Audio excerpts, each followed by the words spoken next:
I'm Big PBE, better known as PBE Pluto, and I just jumped out the porch with dirty glove bastard. I'm fresh as the beat when I step out.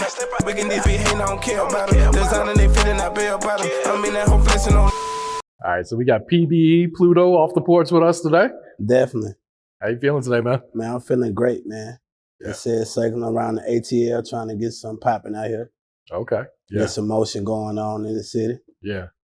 How do you like working here in Atlanta compared to back at home? Well, Atlanta, they just understand the process and the concept, you know what I'm saying, of trying to get elevated into the music industry or entertainment industry. So, you know, you got to get your face on the scene and get the networking. So, just got to get active out here and move around. It's a lot of connections out here. So, you know, Vice being back home, it's a lot of people that got connections, but it's harder to get them to plug you in, you know what I'm saying? So you would come out here and be at the gas station and run into somebody, you know, at the club or anything out here. Yeah. So, you know, just out here getting in motion. Yeah. You come out here pretty often? Well, I used to come out here very often until the COVID hit. And that kind of slowed up a lot of things, but it sped up a lot of process with me for being able to create more music because I had a lot of time to sit down, you know. So right now I'm out here promoting my EP, which is called Pass to the Future. It hit number 13 on the hip hop charts on iTunes in the first week. And I'm also promoting my single, Soak Up the Drip, which is on the national radio campaign right now. So it's gonna be coming down the pipeline down here pretty soon, you know. So we're moving around, making some things happen. Yeah. Big things popping, man. Yes, sir. Yeah. All right, so we'll get to the music in a bit. But right. What's life like in Mobile right now? Well, Mobile, it's still kind of active, but, you know, they got some restrictions on the drinking and stuff like that and partying, but they still letting you kind of move around a little bit. But the COVID did, you know, halt a lot of stuff. So, you know, we're still trying to get everything back in motion all the way. Yeah. Yeah. What was your childhood like growing up there? Well, my childhood, I pretty much moved around a whole lot, you know, at a young age throughout the city.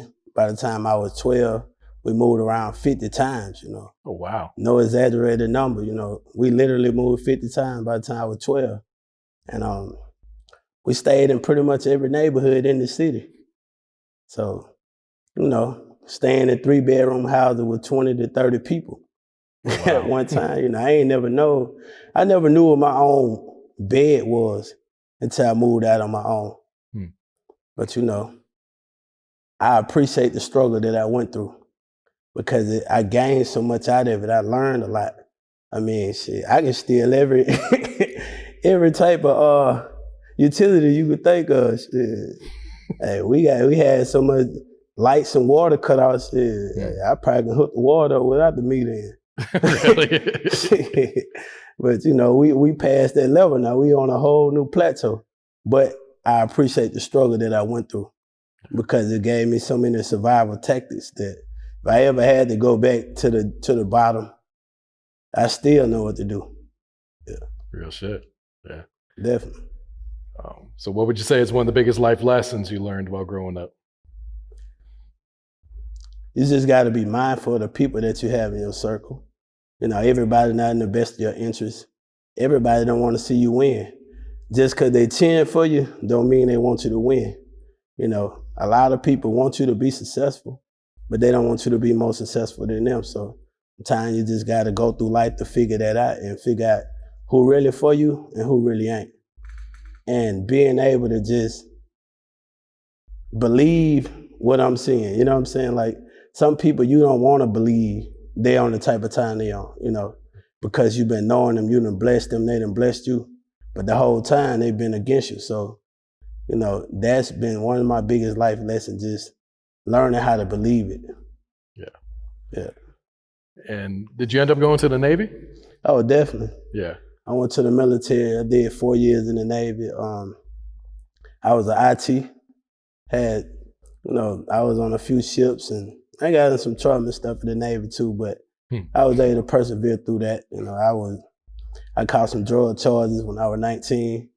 I was in the Navy. I got I was facing 20 years on the outside. Oh, wow. And they also tried to sentence me to 5 years in the brig just because I caught the charges. But I had a chief back then that stuck up for me and was like, you know, he didn't believe that I was guilty of those charges. And he really put his whole career on the line for me. So, you know, salute.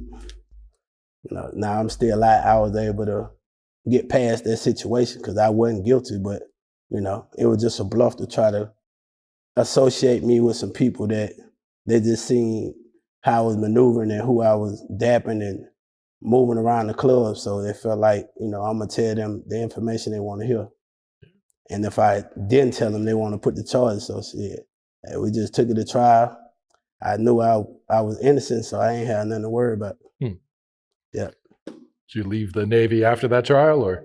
Nah, I still stayed in because I beat the charges. They just had me on hold for like 2 years. Oh, wow. You know, so after that, I was able to continue my career and get out. But right before I got out, my mom was sentenced to 8 years in a federal prison. So that that limbo that I was going through of should I get out, should I stay in, was just, you got to get out now because I had brothers and sisters I had to take care of. So I came back, got them in motion, got them going. It was bucking to the ceiling, everything, you know what I'm saying? My little brothers was into all type of stuff, so they didn't want to go to school, they didn't want to handle their business, so I just gave them a choice. Hey, either you want to do this or you don't, but shit, it's going to be up to you in life. I'm going to help you as much as I can. You know, we pushed from there. My mama did her 8 years, came home. Her kids was doing whatever they needed to do to, you know, to do their thing. So wasn't nobody in jail, wasn't nobody in hell or heaven. So I feel like I did a pretty good job by helping out with that situation. Absolutely, yeah. Yeah. That's it. All right, so how long you been making music now? Honestly, I started out making music. Well, I started out in a live band at the age of 10, where I landed a main drummer spot in a local band from Mobile, Alabama, and started maneuvering and actually making about $50 an hour playing with the band. And then by the 6th grade, I just started adding the words to the beats, you know what I'm saying? Like, it was just me just venting. So I utilized whatever I was going through at that time, I'd go and just freestyle a song about it. And we were recording on tapes and stuff like that and using, I remember we used to use 007 for the gun effects and stuff like that. I knew I was finna say something about a gun or something. I had a game system. I pressed the gun on there and had the gun sound. We're in the backyard breaking glass. I know I'm finna freestyle something about jumping through a window. You know, we just had all type of stuff going on back then, and that just kind of gave me a little outlook on it and gave me a passion. But I started taking it more serious once I got out the military. Okay. Yeah. Who'd you grow up listening to? UGK, Boosie, it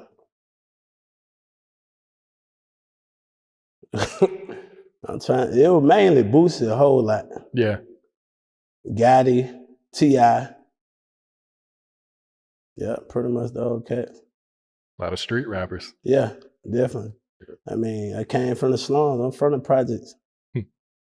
But at the same time, you know, I figured out a way to get out of it and be able to uplift what I got going on and motivate the people that came from where I came from.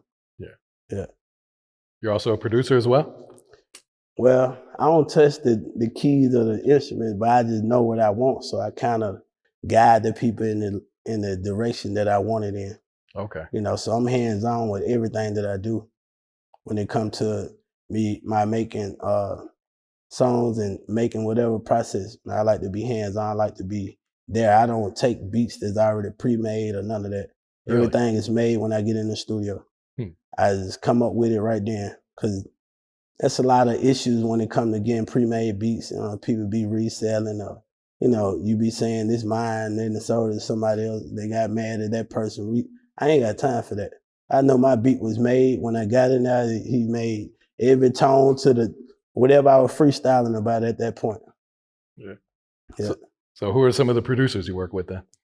I done worked with Al Gino. Okay. I also work with Trevor, Nard, a guy named Nard from Mobile. Mainly Mobile, Alabama producers. Okay. I work with Ron G on a track too, but I haven't really just tapped into too many out of my market producers. Yeah. So how would you describe your sound then? PBE. I just got my own little lane. You feel me? I'm on some rock star hip hop, pop type town. You know what I'm saying? But it's like it's okay to be in whatever genre and just roll with it. So I'm on some. It ain't just crossover and it ain't hip hop. It ain't just one little scene, but it's okay depending on whatever type of time you're on. You can listen to it and roll with it and be okay. It ain't like, oh man, there's two rock stars. Somebody that's in the rock being like, oh, this too hip hop. So I feel like my sound is just kind of a mixture. I call it a pot of gumbo. Then we just got all type of stuff thrown in there. You still play the drums? Not really. I can still pick it up though and catch the rhythm, but you know that ain't gonna never leave. I was really self-taught. You know, I learned by ear. I never learned to read sheet music or anything. You know, and like I said, at the age of 10, I became the lead drummer in a band with everybody else that was in their 20s and 30s. You know? Oh, really? Yeah. That's crazy. All right, talk to us about Parker Boy Entertainment. Okay, Parker Boy Entertainment. That's my entertainment company. The name actually came from my last name, which my last name is Parker. You know, and my first tattoo is right here on my arm. It say Parker Boy when I was 16. And I mean, that's just what everybody know me from. My family last name is very popular in the city. You know what I'm saying? That's them Parker Boys. We were really known big for drugs and stuff like that when my uncles and aunts were coming up. But once it came to my phase, I kind of changed that structure into business. So I utilized that negative background and turned it into a whole different scenery. Now they know them Parker Boys, they own this stuff. Them Parker Boys got, you know what I'm saying, this and got that. It ain't, oh, they got the dope, they got this. You know, but that's where the motivation derived from. That's hard right there. So what's the music scene like back at home right now? Man, it's a lot of people popping.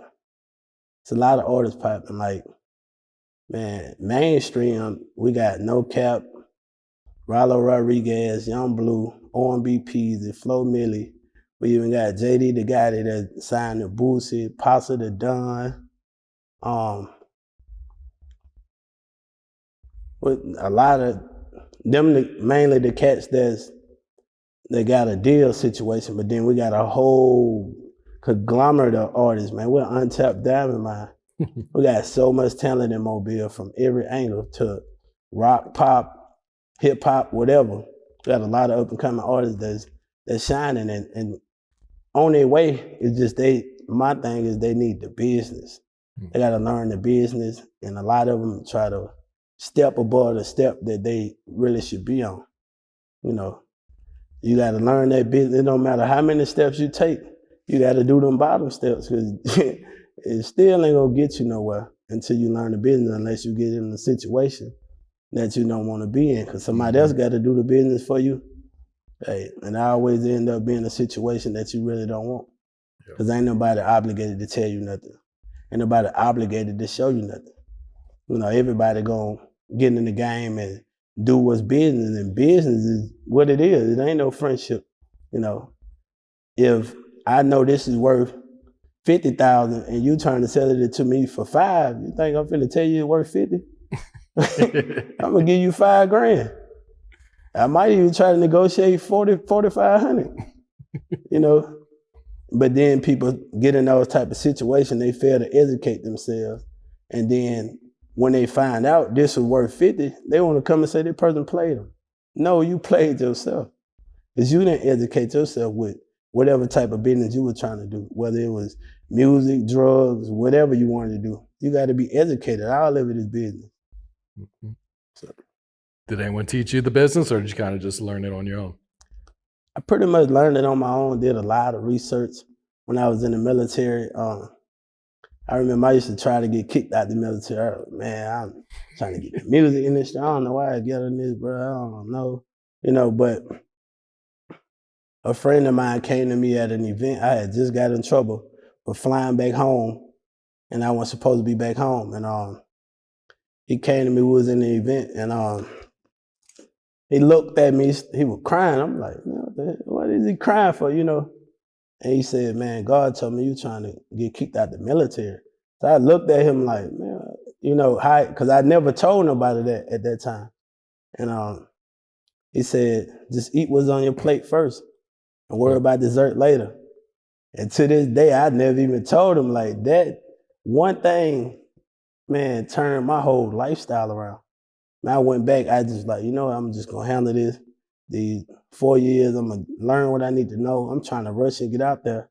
I was seeing people, getting in the door. I'm like, man, I'm over here stuck in the Navy, But that helped me grow my fan base. It helped me network with so many different people because I had to look at it like these people in the Navy didn't even know I did music until I started. When that happened, I started performing at the talent shows on the boat.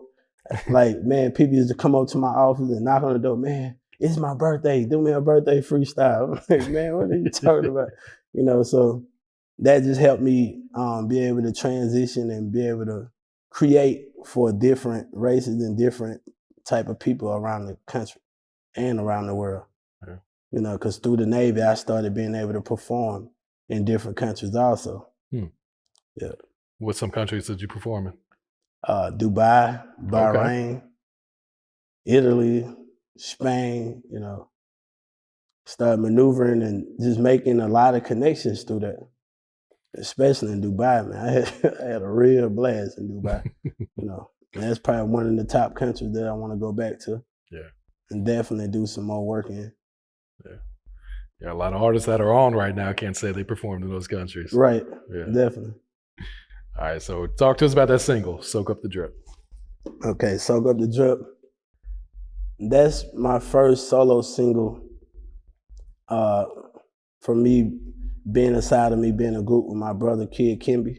I just kind of depict my situation for as me being in the club and how I be, you know what I'm saying? You see the drip, you know what I'm saying? I got my own clothing line. I be fresh a little bit when I step out. These niggas be hating, I don't care about it. Designer they fit in, I bell bottom. I'm in that whole flexing on everybody, you feel me? Like, it don't matter who you is, I'm flexing on you too. Like, that's how I feel, but I ain't gonna go out my way to hold no money up in your face or do that. I'm just gonna have my swag on, have my drip. You can feel how you feel. It don't matter. I'm just gonna do me, And that's what I mean by flexing, not actually going to compete against you. I'm just flexing because I'm doing me. No matter what you think, I'm confident in my own skin, So that's what Soak Up the Drip kind of just derived from. But the words Soak Up the Drip is basically, you see what's going on, soak it up. And some people actually be soaking it up but hating at the same time. Man, what do you got going? What the whooping? They come in with some red hat and got their junk dyed red, trying to rock, some rock star type swag or whatever. And that like they just created it. Or come in with the jacket with no shirt on in the club and flex around, and they'll go dap everybody else except me because I got the same setup. But I already was doing this for years before you even thought about it was okay. Mm-hmm. So they soaking up the drip. I don't be tripping about it. How long have you had the clothing line now? I had the clothing line, honestly, since December 2019. Okay. And I just built my first clothing warehouse and Parker Boy Entertainment Studio off the clothing. Like I said, COVID, I hated the fact that it happened, but it's been a big blessing to me, because a lot of people couldn't really just get into that drip, and I had it on hand, and I just had some different stuff. COVID helped people slow down and really pay attention to things. So now they had time to really see it, like, okay, this is different. Hold up, let me try something. You got something for my little boy? Yeah, I got something. And I got something for you. And I got something for your old lady too, for real. You know, I when I came with the drip, I came with something for everybody. I mean, I'm even planning on coming out with a whole line for the dogs and all. Oh, really? The animal drip. You know, man, a dog is a man's best friend. You know, I'm all about the money, you know what I'm saying? And cross-cultured, that means it's for everybody. Every race, every culture. I don't care if you racist, I don't care what you got going on, I still got the drip for you. So it's just how I feel with it. And you designed the clothes yourself? Definitely. That's all. I come up with all the designs, I do the shipping, I do everything. I'm hands-on with everything. Yeah. All right, talk to us about that EP, Past to the Future. Okay, Past to the Future. That EP is basically, I kind of just put together a quick little 5 records to give you just like a little bump of how I'm coming. But I wanted to tap into the past too, so I got 1 or 2 records that kind of showcase where I came from and some of that evoke feeling that I got in me and what's giving me the motivation to keep pushing and driving. So I got like 2 records on there that really just got that feel in it. But the other 3 is just the future. You know what I'm saying? Is what's to come, is the type of record, the type of time I'm finna be on. So that's why it's Past to the Future. And you mentioned, I think you said number 13 on iTunes? Yep. Did you expect that? Definitely didn't. I didn't. You know, when I was just Googling my name and like, what? This ain't real. I clicked on iTunes and it was on there. I said, man, it's crazy, you know. I stopped posting it and everything like that. I really didn't expect it because I didn't even do no promotion for the EP at all. Like, I just said, okay, I'm gonna drop it tomorrow. And just dropped it out there. I ain't really say it was coming out or nothing. I just put it out there. But a lot of people that had been following my clothing, they've been looking for other records. They always hit me up like, when you gonna drop something else? I was like, it's coming, you know, because they can only find like the old stuff with me and my brother and just soak up the drip. Like, that was the only record that I had solo at the time. And when the EP came, it's just like everybody been waiting on it. They were ready for it. Yeah, so we stayed driving, stayed pushing, trying to make it happen now. Yeah. Yep. All right, so what's next for you? Well, I definitely want to release an album, but right now I'm more focused on the content, trying to build more content up, make my presence more aware on the internet, and just bring more awareness to my brand, Parker Boy Entertainment and Cross Cultured. I got a lot of different styles that are coming out with the clothing. A lot of custom things, jewelry, belts, shoes. Like, I'm trying to come from every angle. So, and cover all plateaus. That's basically what I'm doing. I want to do some collaboration. I haven't done really too many collaborations. So I want to start collaborating with a lot of artists and networking. To be honest with you, as far as the music industry, I'm not just trying to be an artist or whatever with like a lot of longevity as an artist. I really just want to get the platform so that I could put other artists on.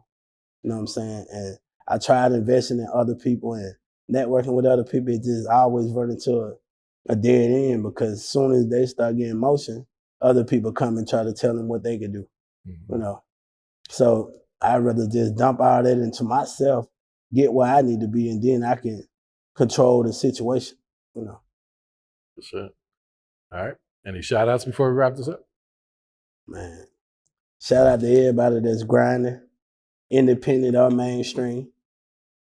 Shout out to everybody that's a part of PBE, Parker Boy Entertainment, Cross Cultured.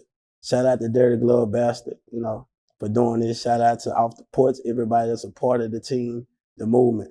Big PBE, better known as PBE Pluto. You already know what it is. Go look it up and see what's going on. Follow the drip. I'm fresh as the bitch when I step out. These niggas be hating, I don't care about them. Designing they feeling, I bail about them. I'm in that whole flexing on everybody. Now until they eat up the drip.